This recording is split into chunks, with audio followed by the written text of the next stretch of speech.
السلام علیکم حضور۔ وعلیکم السلام۔ جیسے کہ آپ کے علم میں ہے کچھ عرب ممالک نے اسرائیل کو تسلیم کر لیا ہے، اچھا، تو میرا سوال ہے کہ آپ کی نظر میں اس کے جو افیکٹس ہوں گے دنیا اور خصوصاً اسلامک کنٹریز کے لیے، یہ پازیٹیو یا نیگیٹو ہوں گے؟ سوال یہ ہے کہ جب نہیں کیا تھا آپ نے تسلیم تو اس وقت کون سا کمال کر لیا تھا، ٹھیک ہے، اور تسلیم کرنے کے بعد کون سا، جب نہیں تسلیم کیا تھا تب بھی اس کے زیر اثر انڈائریکٹلی اس کے زیر اثر آپ کام کرتے تھے، ٹھیک ہے، امریکہ کے تھرو، اور اب کر لیا ہے تو براہ راست بھی اور امریکہ کے تھرو بھی کام کر لیں گے۔ اس لیے دوسری بات ہے کہ اس سے بہت پہلے مصر نے تسلیم تو پہلے کیا ہوا تھا کافی سالوں سے، ٹھیک ہے، آج عرب کا شوق ہوا ہے تو مصر بھی تو عرب ملکوں میں شامل ہوتا ہے نا، تو اس نے تسلیم کیا ہوا تھا بہت سال پہلے۔ ترکی بھی بہت بڑا مسلمان ملک ہے، ترکی نے تسلیم کیا ہوا تھا، بلکہ ایک خبر کے مطابق تو ایران نے بھی کیا ہوا تھا۔ جب ٹریول تو صرف پاکستانی نہیں کر سکتے نا، پاکستانی زیادہ ریجڈ ہیں، اس کے علاوہ جو فلسطین ہے اس کا بھی آنا جانا ان کے ساتھ ہے، اس کا مطلب فلسطین اور اسرائیل اکٹھے ہیں، ان کے بارڈر کھلے ہیں، آپس میں آتے جاتے رہتے ہیں۔ اسرائیل میں کئی لاکھ جو ہیں وہ مسلمان عرب آباد ہیں وہاں، اور وہاں کی پارلیمنٹ میں بھی ہیں، وہاں کے لوگ دوسرے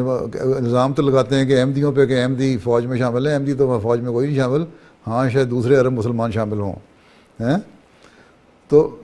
پہلے سے ہی آلریڈی پہلے بغیر علم کے ہو رہا تھا کام، اب ذرا علم میں آ گیا، باقی لوگوں نے دیکھ لیا کہ اس کا فائدہ کوئی نہیں نہ تسلیم کرنے کا، تو تسلیم کر لو۔ لیکن یہ بات ہے کہ اسرائیل اگر ظلم کرے گا تو اس کے ظلم کے بدلے میں اس سے زمین چھینی جائے گی، یہ اللہ تعالیٰ نے قرآن شریف میں لکھا ہے، 2 دفعہ واقعہ ہو چکا ہے، تیسری دفعہ نہیں ہوگا۔ اور لیکن چھینی کسی جنگ سے نہیں جائے گی، تسلیم کریں نہ کریں، مسلمانوں کو اپنی حالت بہتر کرنی ہوگی دعاؤں کے ذریعے سے۔ اللہ تعالیٰ نے کہا ہے کہ دعاؤں کے ذریعے سے، اللہ تعالیٰ کے آگے جھکنے سے، اپنی حالتوں کو بدلنے سے اللہ تعالیٰ اسرائیل پہ غلبہ دے گا، اور وہ کسی جنگ کے ذریعے سے نہیں اب ہوگا۔ اب مسلمان اگر اپنی حالتیں بدل لیں، اپنے آپ کو ٹھیک کر لیں، اللہ تعالیٰ سے تعلق پیدا کر لیں، تو وہ چاہے اسرائیل کو تسلیم کریں نہ کریں ان کے اوپر غلبہ آ جاتا ہے۔ اگر اسرائیل برائیاں اسی طرح بڑھتا رہا تو اللہ تعالیٰ خود ہی سامان پیدا کرے گا کہ وہ تباہ ہو جائے۔ مسلمانوں نے کیا کر لینا اس کو تسلیم کرنے نہ تسلیم کرنے سے، یہ تو ایک سیاسی ایشوز ہیں۔ ہاں احمدیوں کا کام ہے، اگر آپ دعا کے ذریعے سے، کیونکہ احمدی ہی ہے جو اگر حقیقی احمدی بن کے انقلاب لانا چاہتا ہے تو دعا کرے۔ تو اگر اسرائیل کے ظلم ہے تو ظلموں کو ختم کرنے کے لیے اللہ تعالیٰ یا ان کو عقل دے گا، ظلم ختم کریں گے، یا ان کے اوپر غلبہ دے دے گا اسلام اور احمدیت کو۔ تو یہ اصل چیز تو یہ ہے، باقی تو سیاسی ایشوز ہیں۔ پہلے تسلیم کرنے کے بغیر ان کی باتیں مانتے تھے، اب تسلیم کر کے ان کے ساتھ معاہدے کر لیں گے، کیا فرق، کیا زیادہ سے زیادہ یہ ہوگا نا کہ پہلے خاص ویزا لے کے اسرائیل جاتا تھا کوئی عرب ملک کا آدمی، جا پہلے بھی سکتا تھا، اب جو ہے وہ آسانی سے آپس میں سیاسی تعلقات قائم ہو گئے ہیں، اور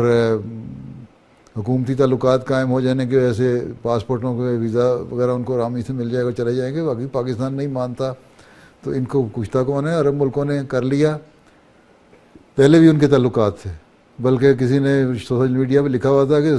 سعودی پریس نے کہا ہے کہ میری تو جو مجھے پڑھانے لکھانے والی جو عورت تھی، میری گورننس تھی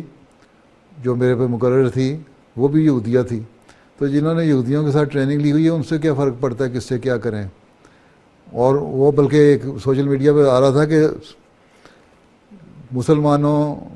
کو سعودی عرب سے اسرائیل کو ماننے سے اور اسرائیل کو تسلیم کرنے سے اور ان کے تعلقات بڑھانے سے اور ان کی ہمدردیاں جو ان کے دل میں ہیں وہ اس سے زیادہ ہیں جو بعض یہودیوں کے دل میں اسرائیل کے بارے میں ہیں۔ تو یہ تو سب سیاسی ایشو ہیں، سمجھ آئی؟ ہاں جی، مانے نہ یا مانے کچھ نہیں فرق پڑتا اس سے، پہلے نہ مان کے بھی کچھ نہیں کیا تھا، اب مان کے بھی کچھ نہیں ہونا، ٹھیک ہے؟ ہاں جی، جو ہونا ہے وہ دعا سے ہونا ہے، اور دعا احمدیت یہ اگر سچے طور پہ دعا کرے یا مسلمان اپنی اصلاح کر لیں اور حقیقت میں انصاف پسند ہو جائیں،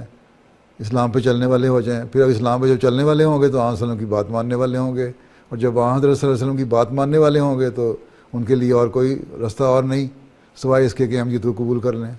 اور پھر ہی وہ غلبہ ہے۔ اور وہ اس وقت تک ہے، اس وقت ہوگا جب اگر اسرائیل اپنے ظلم کر رہا ہے اور مسلمانوں پہ ظلموں کی وجہ سے پھر آگے بڑھتا چلا جا رہا ہے، تو اللہ تعالیٰ خود ہی راستے بند کرے گا اس کے لیے اور ختم ہو جائے گا۔ اور اگر وہ اصلاح کرتا ہے اور اپنا حق ادا کرتا ہے تو یہودی ایک بستی ہے یا ایک ملک ہے، وہ قائم رہے گا، وہاں بیٹھے رہیں گے وہ جب تک وہ انصاف